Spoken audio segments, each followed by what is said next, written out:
Hi, David. How you doing? I've got your first iteration of your final presentation up, and the first thing I want to mention is that you probably see all these little question marks and these highlighted areas, and these are showing because this is an InDesign file. I always recommend that for presentation you submit PDF files where everything is embedded. Right now, all these little question marks, these are all saying that none of these images are linked. You have like 39 missing links for your images. And so these are all being replaced with low res proxies. So of course this won't work. Um, I'll go into presentation mode so that we're not distracted by those. But the cover itself, I think that maybe you could find an image instead of this space image of Iceland. Maybe you could find an image of the natural setting, some natural resource that's indigenous of Iceland, something that's they're maybe famous for, like mountains or something. Something that would draw a connection between the Winter Olympic events and the location. And I think maybe ski mountains or a mountain, or an image of a mountain, something like that, or maybe even the city of Reykjavik proper, or even that image of the city over the bay with the mountains in the background. In terms of this, the graphics on this opening page, everything should be there for a reason. Right now, I don't know what this is right here. So that's just creating a big question mark to the viewers. Like, what is that? Why is it there? And what does it represent? Let's move on to the first spread. I think that one of the things I'm seeing is that you're really text heavy and there's really no organization to the text. So what I would recommend doing is organizing your presentation by the phases of the project. So in other words, start your first pages on info research and data gathering using the subsections that we delineated in that portion of the research. So in other words, remember we had geographic location. Let me show you an example of the Santiago.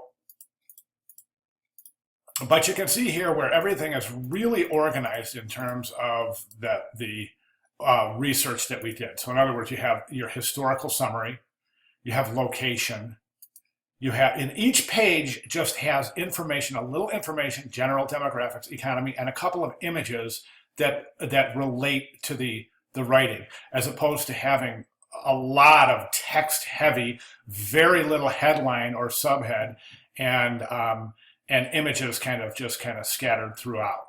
So I'm seeing a lack of organization in the presentation itself. I think that if we were to take your writing and really section it out under headlines, it would definitely be a really nice way to organize the paper. Right now, as I was saying, it's really text heavy. Okay, so then we have phase one, information research and data gathering. So I would present as such in presentation format, something like this.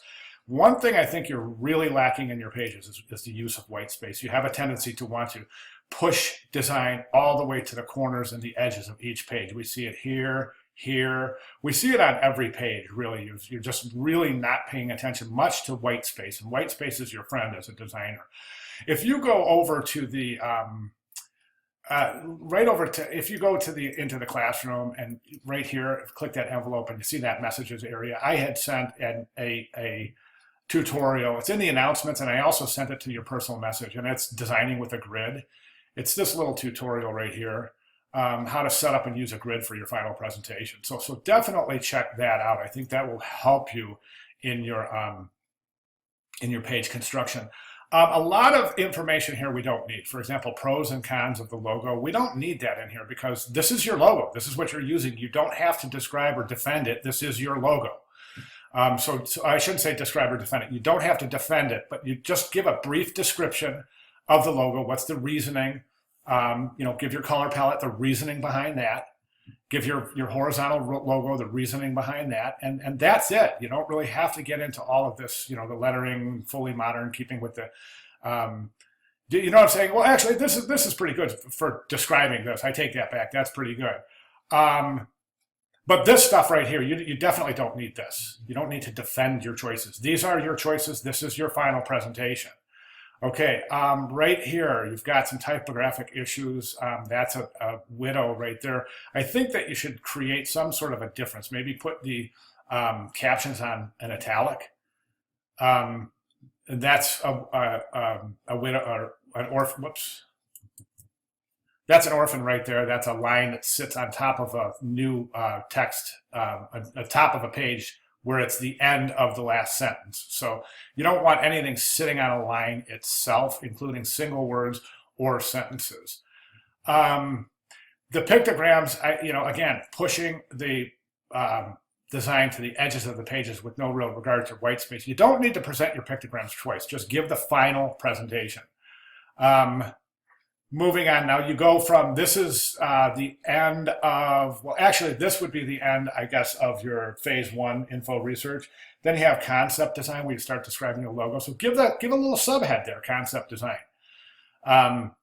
The images don't have to be so big. They can be much smaller. I would reconsider your page sizes as well. In that video I just showed you, you'll see I have a recommended page size based on the golden section, golden ratio.